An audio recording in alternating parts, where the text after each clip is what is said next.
यति बेला हामी चाहिँ घोरेपानीको लेग्दीको घोरेपानीमा छौं।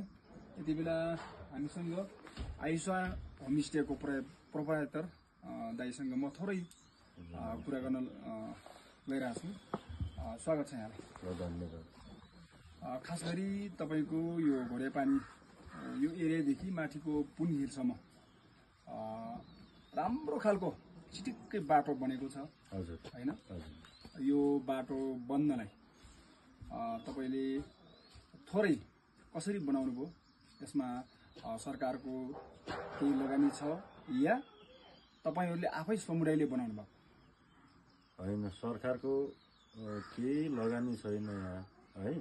यो चाहिँ हामी आफै श्रमदानले हामी गाउँलेहरू मिलेर यो ढुङ्गा पुताल्ने छपनीहरू बोक्ने आफै हामी गाउँलेले बनाएको बाटोहरू, यो पुनिल जाने बाटो, यो गोरेको बाटो, पोखरा जाने बाटो सबै हामी श्रमदानले बनाएको अनुदान के अरे हामी आफै गाउँलेहरू मिलेर बनाएको बाटोहरू निर्माण।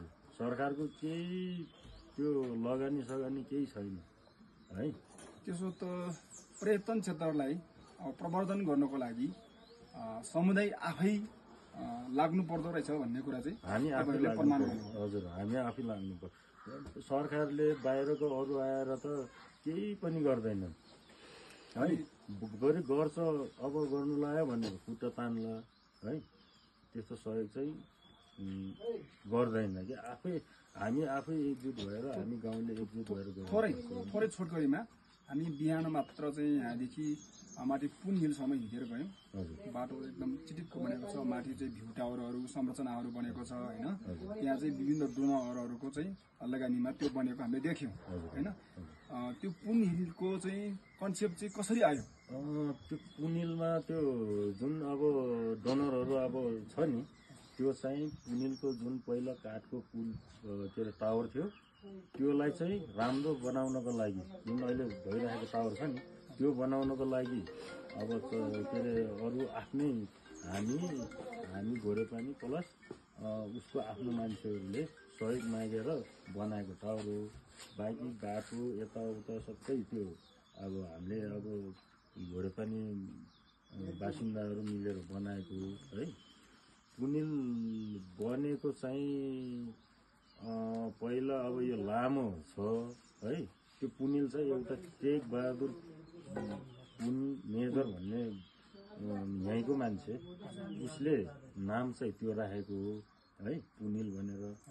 अब पहिला चाहिँ अब त्यसलाई चाहिँ अब लुमतुमको डाँडा भनेर भन्थे बुढापाकाहरूले। पछि चाहिँ पुन हिल भनेर। आजभन्दा कति वर्ष अगाडिबाट यो पुन हिल भन्ने नामबाट यो सुरु भयो? आजभन्दा त्यही 50 वर्ष अगाडि नै हो पुन हिलको नामबाट नाम चिनिन थालेको। तर पहिला चाहिँ लुमतुमको डाँडा हो होइन। पुनिल नामकरण भएको चाहिँ 50 वर्षभन्दा नि अगाडि नै हो। कुराकानीको लागि यहाँलाई विशेष धन्यवाद। यो घोरेपानीको जति पनि समुदायले एउटा पर्यटन प्रवर्धन गर्नको लागि हामी आफै लाग्नु पर्दो रहेछ, श्रम गर्नु पर्दो रहेछ। हाम्रै लगानीले चाहिँ यसलाई पर्यटन क्षेत्रलाई प्रवर्धन गर्न सकिन्छ भन्ने कुरा तपाईहरूले प्रमाण गरिदिनु भएको छ। यो कुरा चाहिँ अन्यत्र ठाउँका समुदायले पनि यो सिक्न जरुरी छ। कुराकानीको लागि यहाँलाई विशेष धन्यवाद। धन्यवाद।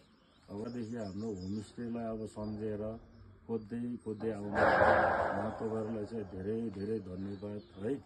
अब यसै गरेर फेरि तपाईँ पनि आउनुहोस्, हामी पनि आउँदै गरौँला, आउने वातावरणहरू बनाउँला है। पछि अब फेरि भेटौँला। ल, धन्यवाद भाइहरू, भाइ बहिनी सबैलाई। ल, हस् त, नमस्कार।